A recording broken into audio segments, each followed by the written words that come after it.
Bonjour à tous, merci, de vous être tous connectés, pour cette, session de formation organisée par Ariel et la Fédération française de prévention des risques domestiques. Alors du coup, je vais faire la courte introduction avant de laisser la parole à Michel, la directrice communication de la marque, qui va pouvoir vous en dire un peu plus sur, ce partenariat et sur, le pourquoi de cette formation. Juste avant, je souhaiterais vous édicter quelques règles concernant pour le bon déroulé de cette formation. Donc, je ne sais pas si vous pouvez voir, mais il y a un chat qui est disponible sur le côté. Donc, quand vous cliquez sur l'icône Messenger, pour pouvoir poser des questions tout au long de cette formation, on vous demandera du coup de garder vos micros fermés durant toute la formation pour éviter du coup trop de bruit et puis pour laisser parler nos intervenants qui ont plein de choses à vous raconter. Et donc du coup, si jamais vous avez des questions, n'hésitez pas à les mettre dans la barre et puis on pourra y répondre en temps voulu. Et à lever la main également lorsque vous serez appelé à prendre la parole pour qu'on puisse sélectionner les personnes qui peuvent prendre la parole pour éviter que tout le monde prenne la parole en même temps. Sur ce, je laisse la parole tout de suite à Michel qui va pouvoir vous en dire un peu plus sur ce partenariat, sur la marque et du coup qui va vous expliquer tout ça. Je la laisse prendre la parole. Et si vous pouviez aussi, hop, je vois qu'il y a une personne aussi qui a la caméra, s'il est possible de l'éteindre en cliquant aussi sur l'onglet caméra. Alors bonjour tout le monde, je suis effectivement représentante de la marque Ariel et je suis très heureuse d'être ici et je vous souhaite surtout la bienvenue. Merci d'avoir accepté de participer à cette formation. Donc la première question qui se pose, mais pourquoi est-ce qu'Ariel organise un tel événement? Eh bien tout simplement parce que ça s'intègre totalement dans notre responsabilité de fabricant et dans notre ligne de communication à tous les niveaux. Depuis de nombreuses années, nous communiquons sur la sécurité liée aux produits ménagers par différents moyens, que ce soit en télévision ou en digital, et par des événements comme celui-ci aujourd'hui. Et pourquoi est-ce qu'on fait ça? Vous allez me dire. Tout ça, notre objectif est vraiment d'aider les parents à réduire les accidents domestiques, surtout pour les enfants de 0 à 3 ans. Ça veut dire quoi? Ça veut dire surtout s'assurer que tout le monde, en tant que parent, nous soyons conscients du risque que les produits ménagers peuvent apporter dans une maison et s'assurer que tout le monde prenne bien toutes les précautions comme indiqué sur le paquet. Alors bien sûr, les dosettes de lessive, elles sont sur l'utilisation. Elles sont sur l'utilisation tant que l'on suit bien les indications qui sont indiquées sur le paquet.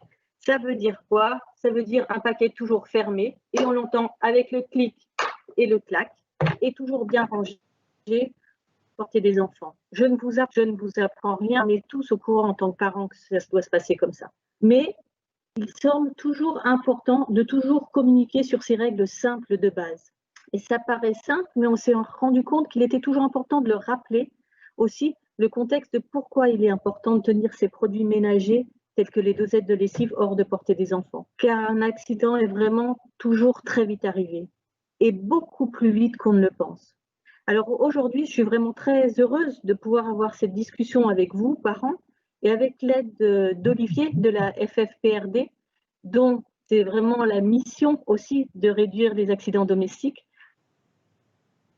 La prévention de ces accidents qui doit vraiment avoir une belle part dans notre quotidien, mais aussi dans les premiers gestes si quelque chose de malheureux devait arriver. Donc sans plus attendre, je suis très contente de passer la main à Olivier pour vous en dire plus. Et merci encore à tous pour votre participation aujourd'hui. Merci Michel, merci Dylan de me donner la main. Merci à tout le monde d'être présent aujourd'hui. Voilà, pour faire un petit peu de la prévention quelque chose de moteur dans notre quotidien. Alors, j'en doute pas, hein, quand on est parent, on a envie que tout se passe au mieux pour notre enfant. On se dit que bien entendu tout est sécurisé, on fait de notre mieux. Enfin, j'ai jamais entendu depuis toutes les conférences que l'on mène, toutes les formations que l'on mène, un parent me dire c'est compliqué, j'arrive pas à faire de la prévention à la maison, je laisse délibérément mon enfant, etc. Non, enfin, ça n'existe pas. Après, il faut aussi se dire qu'on a nos propres représentations du milieu. Pour nous, comme on le voit avec l'emballage des pods, c'est voilà, l'emballage est sécurisé, il est sur le marché, il est sécurisé, il est bien fermé, on va le mettre en hauteur, bien entendu, tout ça, ce sont des règles de base. Néanmoins, il y a peut-être aussi des moments où l'enfant va être, ils sont filous, hein, nos enfants, ils savent faire preuve d'originalité. Et nous, notre politique, c'est vraiment d'intégrer l'enfant au cœur de la prévention, de faire de l'enfant un acteur en part entière de la prévention dans notre foyer. Voilà, donc ça c'est en propos introductif. Comment ça va se passer? Je vais vous présenter une vidéo que vous pourrez regarder. Ensuite, on aura un petit temps d'échange où on discutera un petit peu de la représentation que l'on a de cette vidéo. Et ensuite, on viendra sur essayer de comprendre comment fonctionne l'enfant et comment essayer d'adapter une vraie démarche de prévention dans le foyer avec nos enfants, parce que on part vraiment du principe où l'enfant doit être un acteur de sa prévention et non pas subir sa prévention. Donc voilà, nous avec la Fédération française de prévention des risques domestiques, dont je suis le secrétaire général, c'est vraiment nos axes, on est très très heureux de ce partenariat. Alors juste ne vous inquiétez pas si de temps en temps je regarde un petit peu en bas, j'ai de nombreux écrans pour avoir les retours de vos questions, voilà, j'ai le fil conducteur, voilà. Donc, je suis toujours avec vous, mais j'ai quelques écrans pour essayer de rendre ça très interactif. Alors, je vais commencer par vous partager un écran. Alors, en effet, ça n'arrive pas qu'aux autres. Souvent, les parents nous disent « Moi, ça risque pas de m'arriver, les accidents, voilà ». L'idée, c'est vraiment de sensibiliser l'enfant aux risques domestiques en l'associant et en le rendant acteur de sa propre prévention. Réussir à le responsabiliser sans dramatiser. Il n'y a rien de pire que de vouloir dramatiser les choses. Voilà, on n'est pas les partisans de se dire « attention, ne fais pas ceci, ne fais pas cela, tu vas te faire mal, tu risques d'aller à l'hôpital, si tu ingurgites ce produit, tu risques », voire des fois nos propos peuvent dire « tu risques de mourir », etc. Non, ce n'est pas ça, surtout qu'en plus nos représentations ne sont pas les siennes. Quand on comprendra pourquoi est-ce que l'enfant va peut-être mettre ce produit à la bouche, on comprendra pourquoi d'agir et de répondre comme si on parlait à un adulte, ça ne marchera pas avec lui. Apprendre l'enfant à reconnaître ses limites et en faire un citoyen responsable. Vous verrez, je ne vais pas aller plus en amont là-dessus, la vidéo parle d'elle-même et surtout agir sur l'environnement de l'enfant. Voilà, on va regarder une petite vidéo. Alors, il faut que je quitte, voilà, pour laisser la main. On va regarder une petite vidéo ensemble et on en parlera juste après.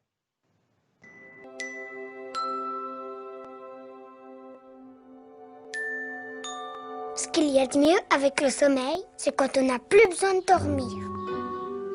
Le lit, c'est comme une prison. Vous voyez ce que je veux dire? Qu'est-ce que je m'embête.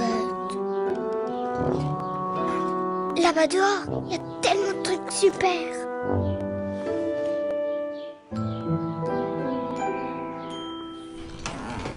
Chérie Trésor, tu pars en voyage?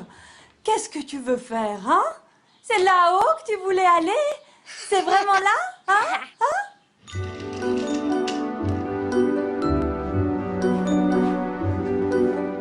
Et vous avez vu ça? On va faire une promenade. Avec mon papa, je fais plein de choses géniales. Waouh, je me réjouis drôlement.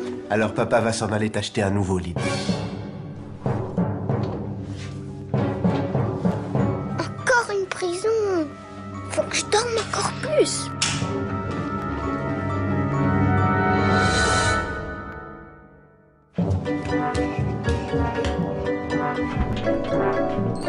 Waouh, du sirop. Ah non, ça c'est pas pour toi. C'est dommage, ça a l'air bon. Tu le remets dedans, Fabien? Oui. Il est très lourd, t'as vu ça? Oui, c'est vrai. Super. Bien, t'as d'autres choses pour jouer. Ok? La vache noire et blanc. Waouh, t'entends ça, Bruno? Il y a une vache qui habite là-dedans et qui parle avec nous. Non, non, non, non, non, non, non, non, non, non, non, non. Qu'est-ce qu'elle fait avec cette chaise?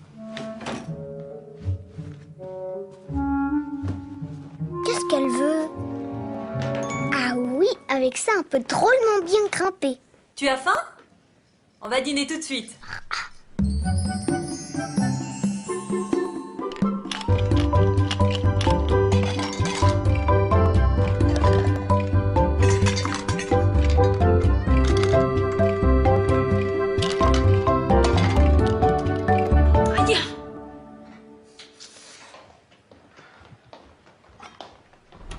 Chérie, je reviens tout de suite, d'accord? Génial, on va enfin faire à manger pour de vrai. Non, non, non, Fabienne, stop, stop, stop. Mais pourquoi? Qu'est-ce que j'ai fait? Là, on a eu de la chance, hein. Qu'est-ce que tu voulais? C'est très, très dangereux, cette chose-là. Oh mais... Ah oui, c'est très, très chaud, ça. Et puis là, c'est rouge. Tu vois? On va approcher ton doigt. Ouh là là, ça peut vraiment faire mal, ça. Ça t'a fait trop Heureusement que maman me l'a dit. Et qu'elle l'a assez bien expliqué. mal. Je savais pas. Quand je fais à manger, c'est jamais chaud. Elle sait tout, maman. C'est la meilleure. Plus toucher toutes ces choses-là. Alors, tu es d'accord? Bonjour. Bon, super. Le nouveau lit est là.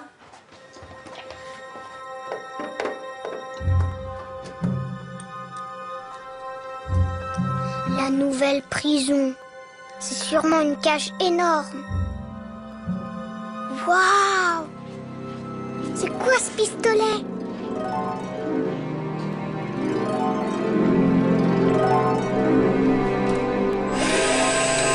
Fabien, lâche ça. On ne touche à rien, d'accord?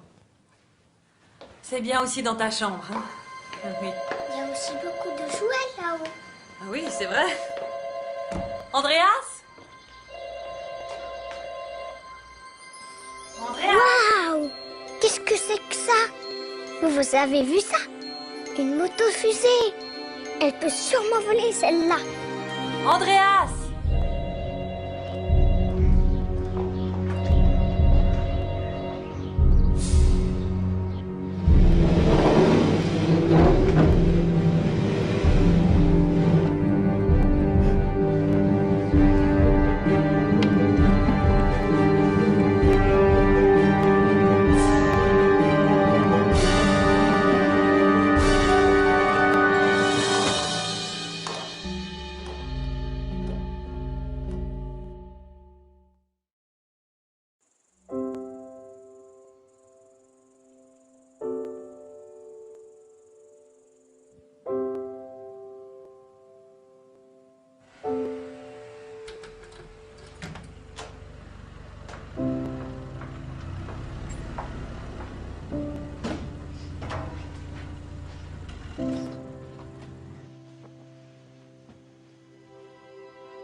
J'ai eu de la chance.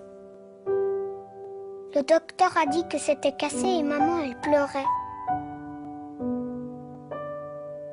Moi, j'ai pas compris grand-chose.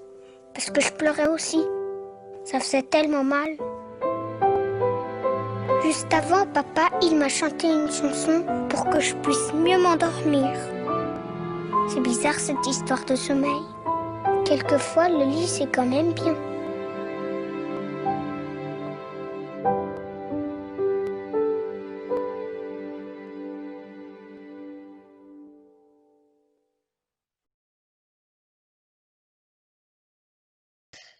Alors, voilà, on le voit dans cette vidéo. Alors, bien entendu, en quelques minutes, c'est très condensé. On y retrouve énormément d'informations, peut-être des fois même un petit peu extrapolées par rapport à notre quotidien, mais elle a la faculté de nous mettre le point sur des choses très particulières.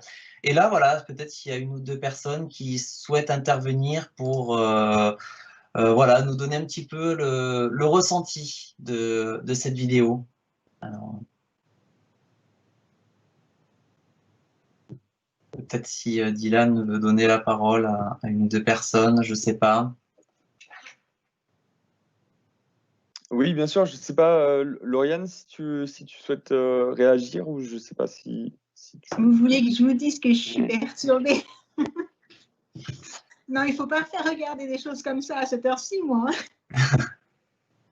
Alors, l'idée, c'est pas de perturber. Alors, je suis d'accord, hein, la fin est quand même très perturbante. On se demande tous qu'est-ce qu'il est malheureusement arrivé au petit. L'idée, c'est vraiment de se dire que ça nous renvoie vers nos propres quotidiens, nos propres agissements, et que surtout que tout a une incidence. Il ne faut pas me faire ça à cette heure-ci. Moi, je suis une sensible. Je n'y attendais pas.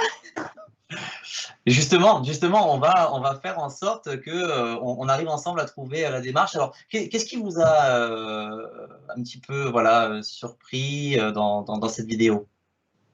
Alors, le fait qu'on oublie très souvent qu'il y a un gros mimétisme chez l'enfant et qu'on ne pense pas à certaines choses qu'on va faire devant lui, comme je pense que l'exemple le plus flagrant, c'est vraiment de monter sur les coussins qui sont sur la chaise. Alors, il y a plein d'autres détails dans la vidéo, mais alors c'est vrai que cet exemple-là, il est gros comme une maison, quoi. C'est vraiment le truc le plus gros, je trouve, de la vidéo. Et on oublie parfois qu'effectivement, tout ce qu'on fait, l'enfant va le refaire. Je veux dire, on le remarque dans la vie de tous les jours pour plein de choses. Moi, je le vois toutes les 2 secondes parce que je suis en plein dedans. Et c'est vrai que parfois, ce n'est pas évident de se dire non, ça, il ne faut pas que je le fasse devant lui parce que c'est quelque chose qui pourrait être à même de reproduire. Parce qu'il y a des choses, bon, s'il les reproduit, ce n'est pas dramatique. Il y en a d'autres, c'est un petit peu plus embêtant. Donc voilà, toujours essayer d'avoir ce réflexe. Et ce n'est pas évident. Il faut dire la vérité, ce n'est pas évident. Oui, tout à fait. Alors, on le voit, il y a le transfert que va faire l'enfant sur le parent. Mais bon, moi également, étant papa de 2 jeunes enfants, il y a le transfert que va faire, par exemple, le dernier sur sa grande sœur. C'est-à-dire que il va répéter tout ce que sa grande sœur dit, elle va faire, etc. Donc, faut vraiment le prendre à plusieurs étages.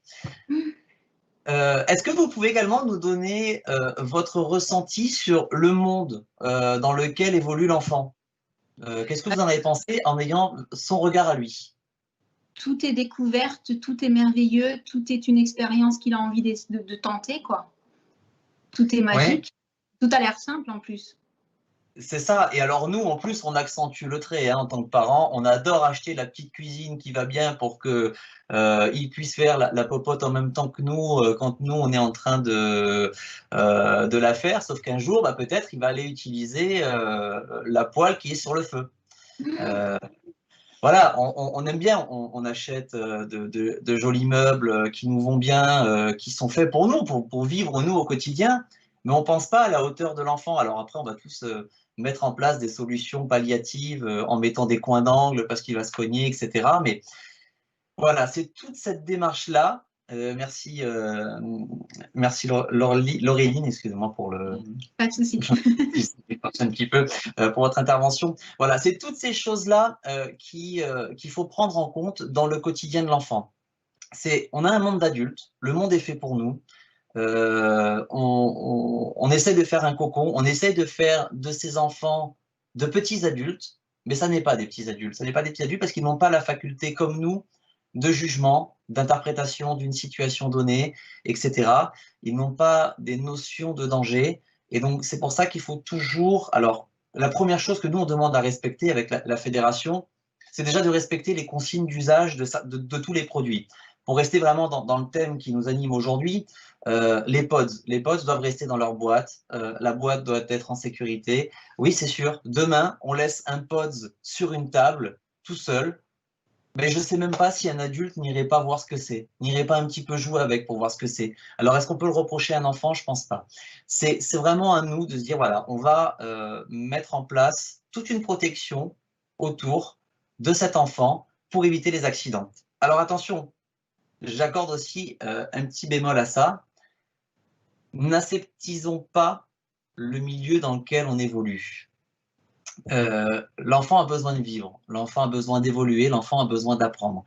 Et c'est là de trouver le juste milieu.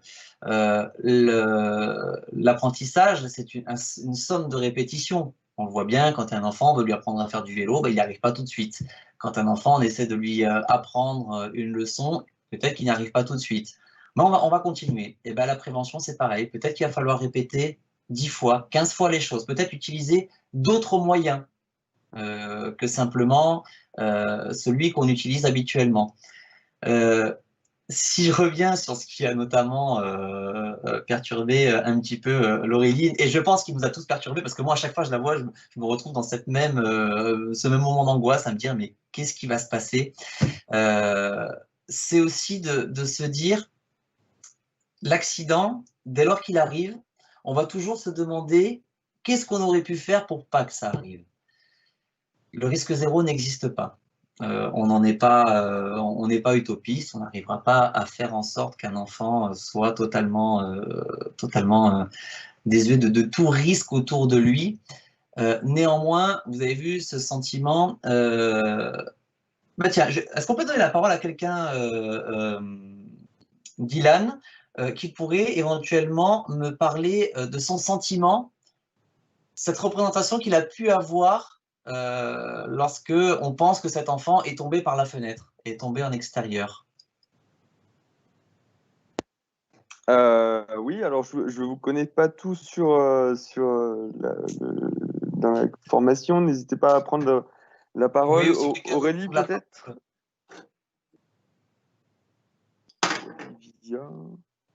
Alors oui, bah, moi je vais participer. Je ne sais pas si vous m'entendez. Oui. Oui. Du coup, j'ai 4 enfants et alors j'ai jamais eu d'accident domestique, mais clairement, ça aurait pu tellement arriver souvent. Et ça, l'histoire de la chaise, c'est des choses que moi je fais devant eux. Clairement, je fais pas toujours très attention. Et forcément, je me suis mis à la place de la maman en me disant ça aurait pu nous arriver, mais tellement de fois. Et bah, heureusement, ça n'est jamais arrivé encore. Mais forcément, on se met à la place de la maman. Là. Oui, alors c'est ça, cette représentation, et de se dire, indirectement, si l'accident venait arriver, on va chercher des causes, et ce qui est normal. Attention, je ne parle pas obligatoirement d'accidents je ne parle pas spécialement de mort à chaque fois. Hein. Je vous donnerai des chiffres tout à l'heure. Oui, c'est toujours trop dès lors qu'on parle de la mort d'un enfant. C'est toujours un enfant de trop, bien entendu, mais c'est surtout les accidents. Et alors, regardez, je vais rouvrir mon partage d'écran. Je crois que vous me voyez. Alors, pardon, voilà. Les chiffres. Alors, je ne veux pas vous inonder de chiffres. Hein. Ce n'est pas le but de la journée, mais c'est surtout, regardez, alors bon, à l'échelle mondiale, 11 millions d'accidents, bon, 21 000 décès, oui, c'est toujours trop. C'est 3 fois plus que les accidents de la route. Bien entendu, c'est énorme. Moi, il y a autre chose qui m'intéresse, c'est sur les accidents des enfants. On est à 2000 accidents domestiques par jour pour les 0-6 ans. Alors, attention, un accident domestique n'est pas obligatoirement à chaque fois lié à une hospitalisation ou à une consultation chez le médecin. Voilà, ce sont des retours qui ont été faits, mais ça peut être un accident qui a lieu à l'école, etc. 2000 accidents par jour, 221 décès des enfants de 0 à 15 ans par an. C'est-à-dire que quasiment, on n'est pas un jour sur deux, mais on peut quasiment dire tous les jours, on a un enfant qui décède des suites d'un accident domestique. Et alors, je reviens, je reprends la main, ça doit être bon, voilà. Un enfant tous les jours et qui décède d'un accident domestique, c'est autant de probabilités. Vous avez vu le nombre d'accidents, 2000 accidents, un enfant tous les jours. Si vous voulez, ce qu'on appelle le presque accident. C'est-à-dire que si on arrive à réduire fondamentalement ce qu'on appelle le presque accident, c'est-à-dire une situation qui va être dangereuse chez nous, où l'enfant va agir par mimétisme, va chuter, etc., on va réduire le nombre de décès. Se dire on va passer de 221 décès à 100 ou 150, c'est impossible si on ne met pas quelque chose de très global en place. Et c'est là où je me félicite notamment de ce que font les entreprises, les sociétés, et là, comme Ariel, avec les pods, sur vraiment de la protection de l'emballage en elle-même. Parce qu'on n'est pas infaillible non plus. On n'est pas infaillible. On est des parents avec nos lots de perturbations quotidiennes, des angoisses, des peurs, des stress. Des fois, on pense à autre chose. Des fois, on fait des choses machinalement aussi. Et ça, il ne faut pas l'oublier, hein, l'habitude qui rentre là-dedans. Et cette habitude, malheureusement, augmente le nombre d'accidents. J'ai une question, alors si quelqu'un veut prendre la parole. D'après vous, où ont lieu le plus d'accidents à la maison? Alors, si quelqu'un veut répondre, allez-y.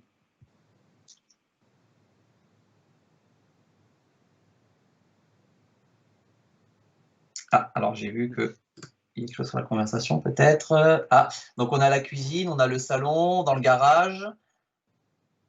Oui.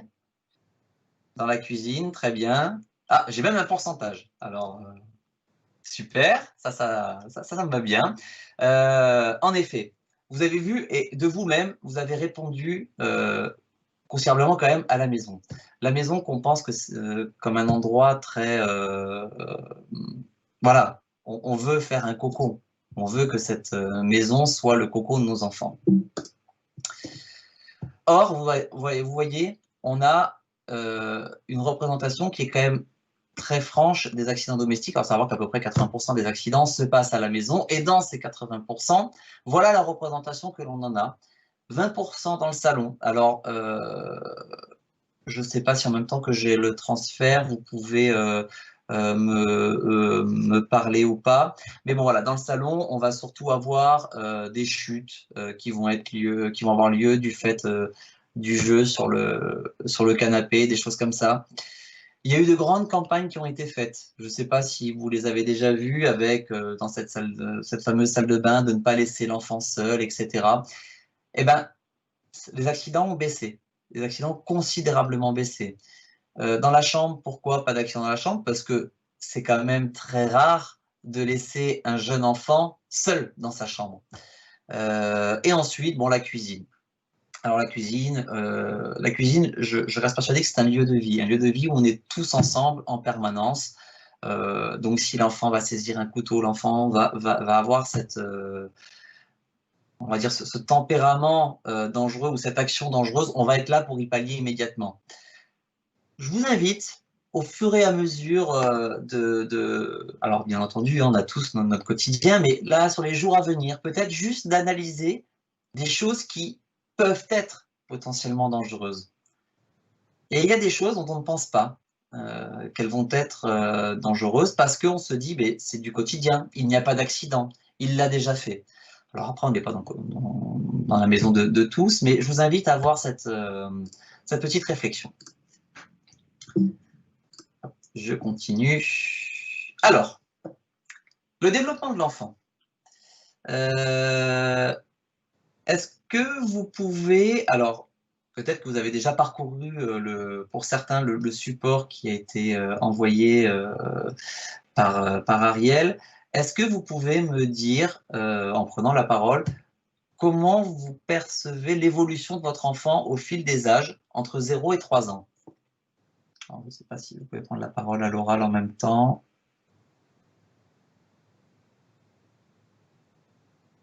Sinon, je vais peut-être solliciter. N'hésitez pas à désactiver du coup pour chaque question le micro et répondre si besoin. Et en mettant votre caméra si vous êtes à l'aise. Si quelqu'un veut peut-être prendre la parole. Moi, si personne se dévoue, moi j'y vais. Hein. Super.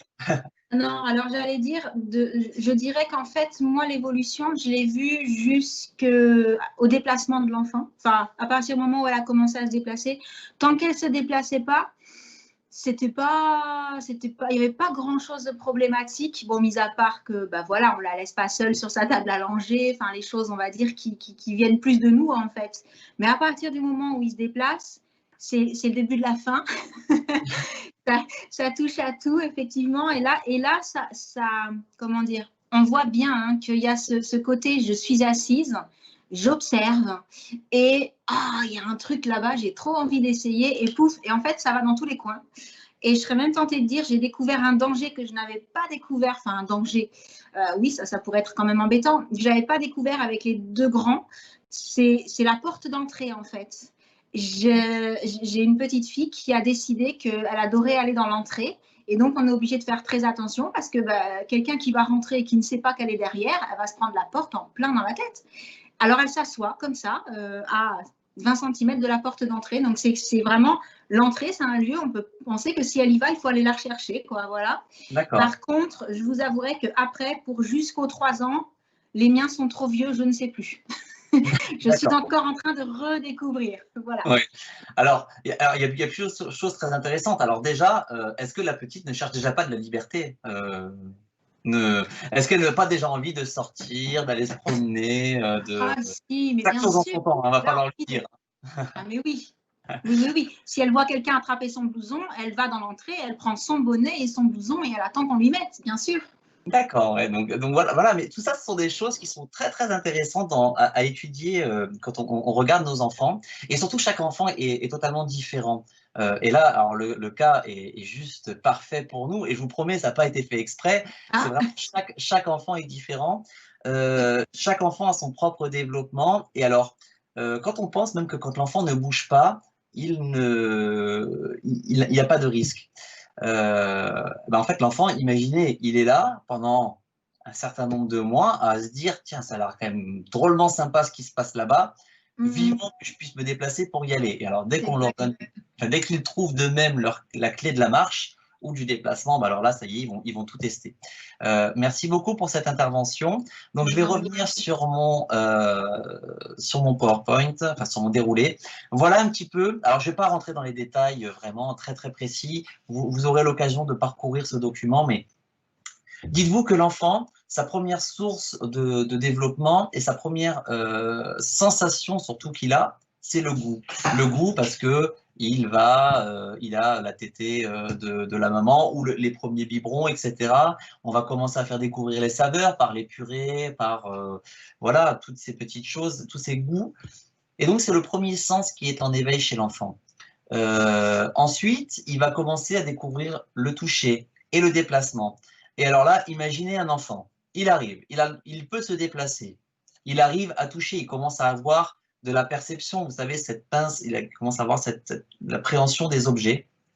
Et son seul sens, vraiment développé, qui lui dit ça c'est bon, ça c'est pas bon, parce que pour lui, la seule représentation de bon ou pas bon qu'il a, c'est la sienne. C'est est-ce que cette purée-là était bonne ou non, hein, je schématise, mais c'est ça.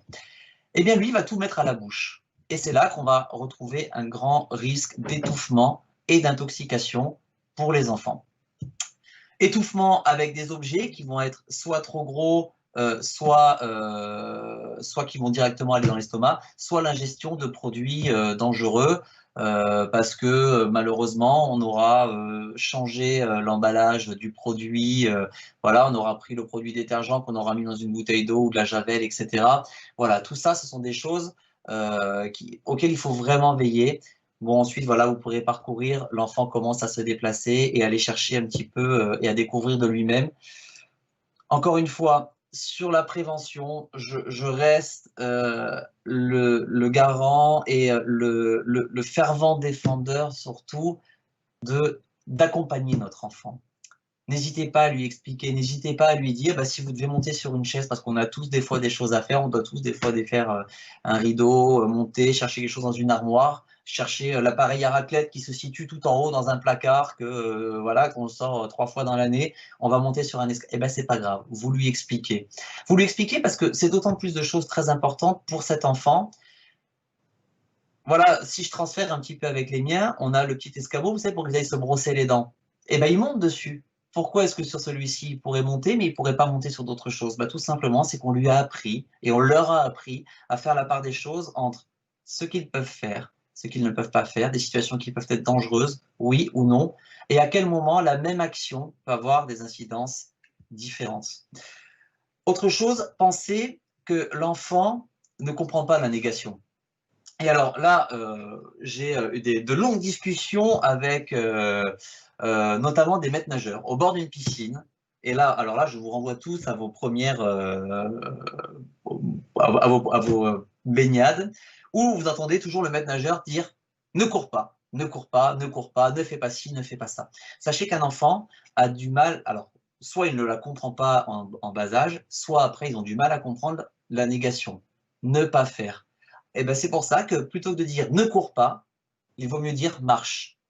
Et ça, c'est aussi valable, vous savez, quand on fait le chemin de l'école à la maison, de la crèche à l'école, à la maison, etc., sur le bord de la route, quand il commence un petit peu à avoir un pas un peu rapide, on est tous là à dire « non, ne cours pas, ne cours pas ». Et bien peut-être tout simplement de dire « attends-moi » ou « marche ». Suffit à leur faire réduire la vitesse et vous faire attendre. Voilà, pensez à bien ceci, rendre l'enfant acteur de la prévention et ne pas mettre de négation, mais toujours des verbes d'action qui vont mettre l'enfant comme acteur pour cette dite prévention. Voilà pour la première partie. Je sais qu'on a un timing très serré. Il y aurait peut-être encore des questions. Voilà, après, avec Dylan, on pourra également encore y répondre. Est-ce que là, déjà, vous avez quelques questions, quelques interrogations? Parce qu'en plus, je n'ai pas la conversation. Oui. Non. Dans ce cas-là, je vais. N'hésitez pas, hein, il y a les questions par écrit que l'on peut faire. Vous avez le chat. Voilà, il y a plusieurs moyens pour qu'on puisse discuter ensemble. De toute façon, si vous avez des questions par après, on sera là pour y répondre. On n'est pas utopiste. Le risque zéro n'existe pas.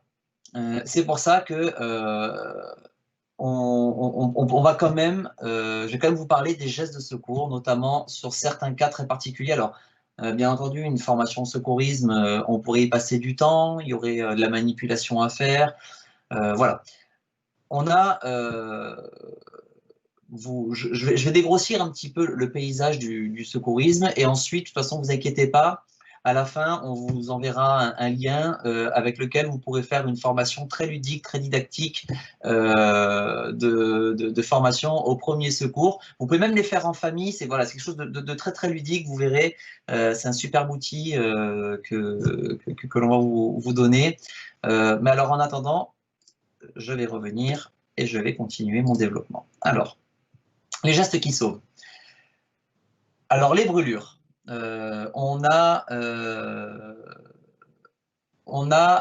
la brûlure qui va être de toutes sortes, mais notamment la brûlure cutanée. Vous savez, voilà, là, on a tous commencé à faire nos décorations de Noël, des bougies que l'on va mettre un petit peu partout pour avoir une ambiance un petit peu cosy.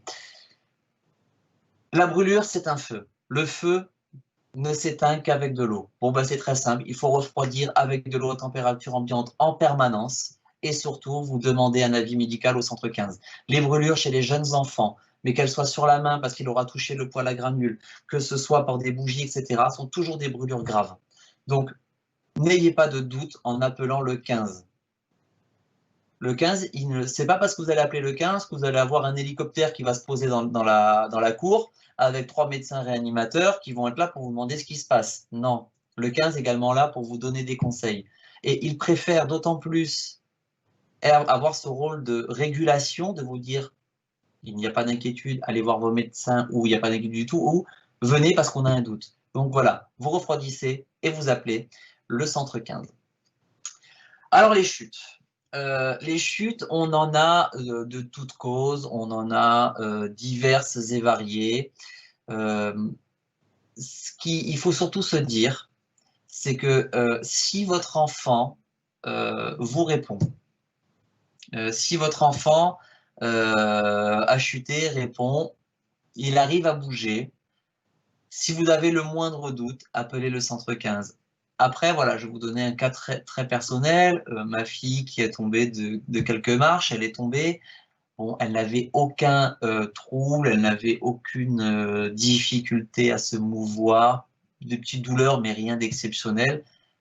J'ai juste appelé le centre 15. Voilà. Si il commence à y avoir des douleurs, des difficultés, bien entendu, là, on appelle le centre 15 et ils vous enverront les secours et surtout on demande de ne pas bouger. Après, il y a toujours ce fameux cas de se dire si la personne est inconsciente, est-ce que je la bouge ou pas? Bon, dites-vous une chose, c'est que si une personne est inconsciente, c'est-à-dire l'inconsciente, vous allez essayer de la stimuler, elle ne répond pas du fait d'une chute. Et là, je parle pour tout public différent. Hein. Vous allez essayer de la stimuler, elle ne répond pas. Vous allez voir si elle respire. Et si elle respire, la chose la plus importante à faire, ça va être de la mettre sur le côté. Pourquoi la mettre sur le côté? C'est très simple. La victime va vomir. Si elle est allongée à plat dos, elle va vomir pour différents troubles, différentes... voilà, je ne vais pas rentrer dans de longues explications, mais en gros, elle va avoir une sensation de mal-être et elle va vomir. Si elle est allongée sur le dos, ces sécrétions vont rester dans la bouche, au niveau des voies aériennes, et elle va se noyer. Donc, une chose très simple, vous la mettez sur le côté. Et il existe même des techniques où les enfants, vous savez, on est tous toujours très émus quand on voit un enfant aux informations de 5 ans, de 4 ans, qui a appelé ne serait-ce que le centre 15 et qui a sauvé un parent. Et bien ça, rendons-les acteurs, encore une fois, apprenons-leur les numéros, apprenons-leur, à nous mettre sur le côté. Voilà, il y a des choses toutes simples. Vous êtes allongé sur le dos, vous vous faites fléchir une jambe et l'enfant va juste pousser ce genou qui est relevé. Et ben vous allez vous mettre sur le côté. Et ça, n'importe quel enfant peut sauver la vie. Ensuite, l'étouffement. Alors, l'étouffement, ce sont des cas où on n'a pas trop le temps. Alors, je vais juste prendre 2 minutes. Est-ce que ça vous est déjà arrivé d'avoir des enfants, si quelqu'un veut prendre la parole, qui ont déjà mis des choses à la bouche, qui ont eu de ce genre de mésaventures? Ou vous avez eu des peurs diverses et variées? Est-ce que ça vous est arrivé? Oui, ça m'est déjà arrivé. Oui. Je prends la parole. Je suis maman de 4 petites filles. Ma petite dernière, elle a 11 mois lundi. Et c'est vrai qu'elle a tendance à tout mettre dans la bouche. Bon, c'est une étape qui est normale, hein, quand on met des petites choses dans la bouche, on découvre. Mais c'est vrai que parmi, par exemple, elle c'est vraiment différent en fait. Tout ce qu'elle voit plus ou moins, elle le met à la bouche. Et on a déjà eu des mésaventures avec, par exemple, Playmobil à la grande. C'était un petit ballon, en fait, un petit ballon de Playmobil. Et elle a eu le temps de le mettre dans sa bouche. On a eu le temps de le retirer. Et pareil aussi pour elle met parfois du papier, elle met tout vraiment dans la bouche. Donc on essaye au maximum de tout retirer pour ne pas qu'elle puisse, qu'elle puisse mettre des choses dans sa bouche. Mais c'est vrai que c'est une très très très grande frayeur parce que en plus de ça, je ne connais pas trop à 100% les premiers gestes de secours. Bon, après mon mari, oui, mais s'il n'est pas avec moi, c'est vrai que ce n'est pas évident. Mais ouais, ce sont des grandes frayeurs et la première action qu'on a, on tremble, on ne sait pas quoi faire et pourtant il faut agir. Oui, alors merci pour cette intervention et c'est commun, enfin c'est commun.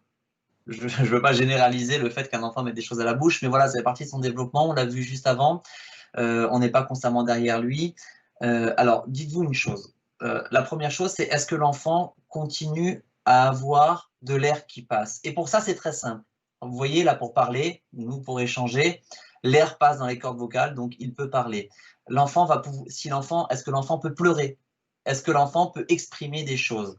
Dès lors qu'il peut exprimer quelque chose, s'il vient vous voir, vous dire « Maman, je me suis mis quelque chose dans le nez, etc. » Enfin bon, ou dans la bouche.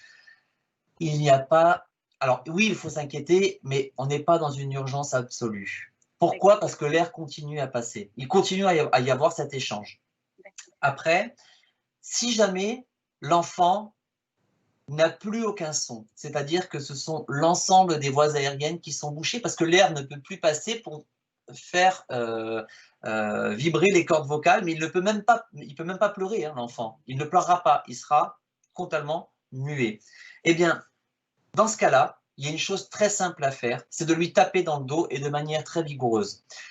De taper dans le dos, ça va créer une vibration de la cage thoracique. Cette vibration de la cage thoracique va créer une toux naturelle. Peut-être que ça vous est déjà arrivé. Là, je vous renvoie vers un repas entre amis, un repas de famille, où on en a toujours un, vous savez, qui prend son verre d'eau, il boit un petit peu vite, il commence à tousser, Et là, il y a quelqu'un qui tape et qui vient lui taper dans le dos. Il dit, moi, j'ai vu ça, on m'a appris ça. Bon. Oui, tout à fait. Voilà. Dès lors qu'il y a la toux, etc., on ne fait rien. Parce qu'il n'y a qu'une seule partie des cordes vocales, enfin, des voies aériennes, pardon, qui sont obstruées, mais les poumons continuent de fonctionner parce que l'air passe. Il peut pleurer, il peut tousser, il peut faire toutes ces choses-là. Si jamais c'est totalement obstrué, vous tapez dans le dos, un petit peu comme on vous faisait avant, alors qu'il ne fallait pas spécialement le faire. Et donc, du coup, ça va créer cette vibration, et cette vibration va favoriser l'évacuation du corps étranger. Et c'est surtout ça, vraiment, l'élément déclencheur, c'est est-ce qu'il y a du bruit, est-ce qu'il y a quelque chose ou pas. S'il n'y a rien, oui, c'est très grave. Et dans ce cas-là, les tapes dans le dos, il faut les faire de manière vigoureuse parce qu'on va mettre des mots derrière les choses. Je n'ai pas pour habitude de manier la langue de bois, mais si vous ne faites rien, cette personne va mourir. Donc, allez-y. Il y a un moment, vaut mieux taper peut-être un petit peu plus fort et lui sauver la vie que de se dire, je vais simplement lui faire une petite caresse parce qu'on a notre propre représentation. Alors, je ne vous cache pas, c'est peut-être difficile de se dire, voilà, c'est mon enfant, etc. Mais faites-le, faites des gestes, n'hésitez pas. Il n'y a que ça qui peut sauver des vies. Et bien entendu, toujours appelez le 15. Dès lors que vous avez un doute, vous appelez le 15. Merci beaucoup. Je reviens sur l'intervention d'Aurélie du gel hydroalcoolique. Alors là, on est plus dans les risques d'intoxication et non pas d'étouffement, parce que c'est de la chose liquide. L'intoxication, quoi qu'il arrive, encore une fois, j'insiste, appelez le centre 15. Tous les remèdes que l'on connaît, faire boire du lait, faire revomir, etc., oubliez tout ça. Vous avez des descriptifs dans le livret qui vous a été envoyé. Vous allez encore avoir plein d'autres informations dans la formation en ligne. Mais n'hésitez pas à appeler le centre 15, surtout en cas d'ingestion, surtout chez les enfants, parce que ça se diffuse très très rapidement dans l'organisme. Est-ce que vous avez déjà été témoin d'accidents? Oui. Un enfant, on était chez des amis. Oui. Au bord d'une piscine, comme ça arrive très souvent autour des piscines. Ils avaient un enfant qui ne savait pas nager. Et donc, ça jouait. Le petit avait les brassards. Et en l'espace de 2 secondes, tout d'un coup, on voit les 2 plus grands qui s'affolent. Et mon mari, sans perdre une seconde, saute dans l'eau parce que le petit, personne n'a vu qu'il avait enlevé les brassards. Et en quelques secondes, il avait la tête sous l'eau. Il ne sortait plus. Hein. Ouais. Donc bon, il a été sorti à temps, il a juste bu la tasse, voilà. Mais disons que ça a été très vite et en moins de temps qu'il faut pour le dire, le petit n'avait plus les brassards dans une piscine dans laquelle il n'avait pas pied. Voilà. Ouais. Alors, encore une fois, oublions tout le syndrome de culpabilité, de choses comme ça, mais l'idée, c'est vraiment de se dire que ça peut arriver très vite. Et là, encore une fois, ce témoignage est flagrant. On fait tous des choses, on met des brassards. Malheureusement, de mettre le brassard ne suffit pas en lui-même parce que un enfant, ça déborde d'ingéniosité. Et si je prends l'exemple des brassards, des fois les brassards sont un petit peu grands parce qu'on utilise celui du grand frère, de la petite sœur. Enfin bon, voilà, on ne renouvelle pas spécialement les stocks. L'enfant va sauter, il va sauter les bras en l'air et les brassards vont s'échapper. C'est peut-être des fois même pas consciemment que l'enfant va le perdre, mais c'est inconsciemment. Merci beaucoup de ça. Voilà, pensez ça.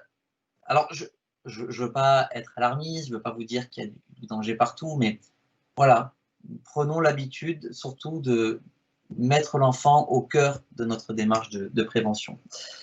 Alors, j'ai des questions. Donc, est-ce que c'est toujours le 15, le numéro des secours? Alors, oui, il y a également le 112. Le 112 qui est un numéro européen qui regroupe des plateformes. Alors, l'idée, c'est un petit peu de faire comme le 911 aux États-Unis avec une plateforme qui regrouperait l'ensemble des acteurs de la prévention et du secours autour d'un même numéro qui est beaucoup plus facile que nos numéros habituels, le 15, le 18 pour les pompiers, voilà. Donc le 112 fonctionne, le 15 fonctionne pour appeler, il n'y a pas de souci. Alors j'en ai une autre, donc c'est exactement le même cas. Donc là je pense qu'on revient sur l'étouffement, tout à la bouche. Oui, c'est pas évident avec le grand frère de 3 ans, oui, je comprends bien.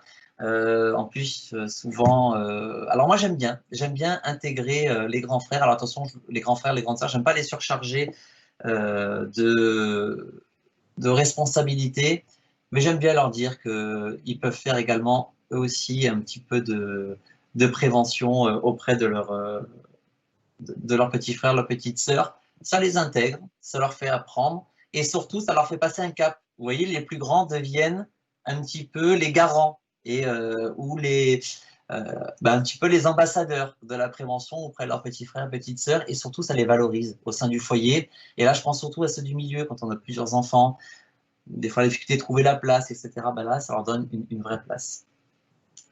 Allez, encore une question. Quel est le presque accident? Est-ce que vous avez vu des presque accidents qui vous ont surpris, ou vous avez été un petit peu les témoins de tout ça?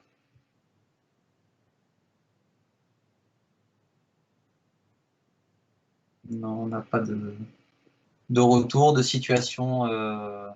On a quand même eu celle de la piscine, hein, qui était déjà pas mal.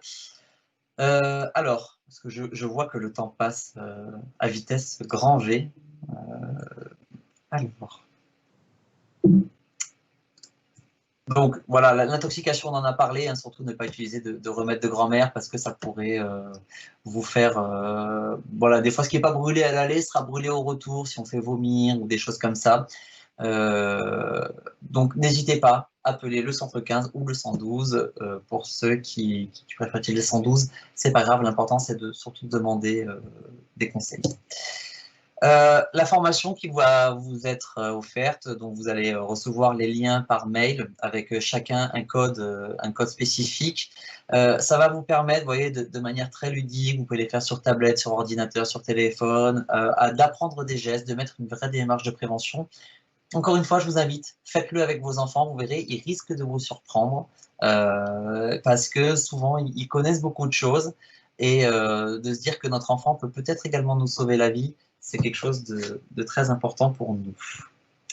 J'ai une autre question, et après je vais relaisser la main peut-être à Dylan, Michel, si vous voulez parler. Est-ce qu'il vaut mieux privilégier le 15 ou aller à l'hôpital directement? Alors, il existe de nombreuses choses. Alors, bien sûr, si on prend quelque chose où le médecin va vous dire allez à l'hôpital, bien entendu, on va y aller. Des fois, on a besoin du centre 15 pour nous dire est-ce que je dois le faire ou pas. Maintenant, d'aller seul à l'hôpital n'est pas une chose recommandée. Vous avez toujours pensé que les secours vous mettent énormément de temps à venir. Par contre, une fois qu'ils sont là, et souvent c'est des acteurs locaux qui vont venir, comme les pompiers, ils vont mettre toute une démarche en œuvre, toute une conduite à tenir avec des gestes, avec du matériel, avec énormément de choses. Également, en passant par le centre 15, on va déclencher ce qui peut être, vous savez, le bon samaritain. On en entend parler, c'est des applications qui sont téléchargées,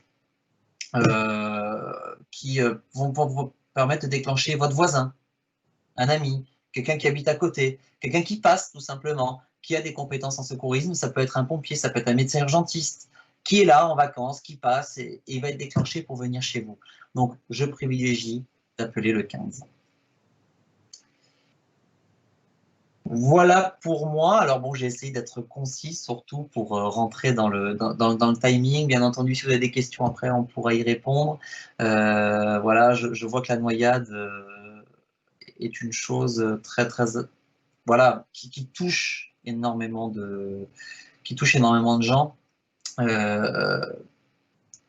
Voilà, l'accident, le risque zéro n'existe pas. Maintenant, faisons de nos acteurs des acteurs citoyens, et j'aime bien penser à ça parce que je suis sûr que c'est cette génération-là qui bouleversera les choses. Voilà pour moi. Merci beaucoup, Olivier. C'était très complet, on a pu voir plein de choses. Si vous avez d'autres questions, n'hésitez pas à les envoyer à Barbara ou moi par email. On les transférera à Olivier qui pourra nous aider à répondre, qui apportera tout son savoir. On a créé un mini aussi hashtag si jamais vous souhaitez partager des stories ou des posts sur les réseaux sociaux avec le hashtag sécurité à la maison et le hashtag Ariel évidemment. Donc du coup, je répète, le hashtag sécurité à la maison. Donc voilà, n'hésitez pas à partager les quelques conseils qu'on vous a transmis durant cette heure. Alors, on n'a pas pu tout voir, mais on a essayé d'être le plus complet possible. Pour ceux qui souhaiteraient aller plus en détail, on vous enverra également, comme le disait Olivier, le lien un lien de formation pour approfondir un peu ces gestes de premier secours. Donc voilà, vous avez l'opportunité de faire une formation, de compléter cette formation par une formation en ligne. Et du coup, voilà, vous pourrez avoir un peu plus de détails. Et comme je le disais, évidemment, on reste à votre disposition pour toute question.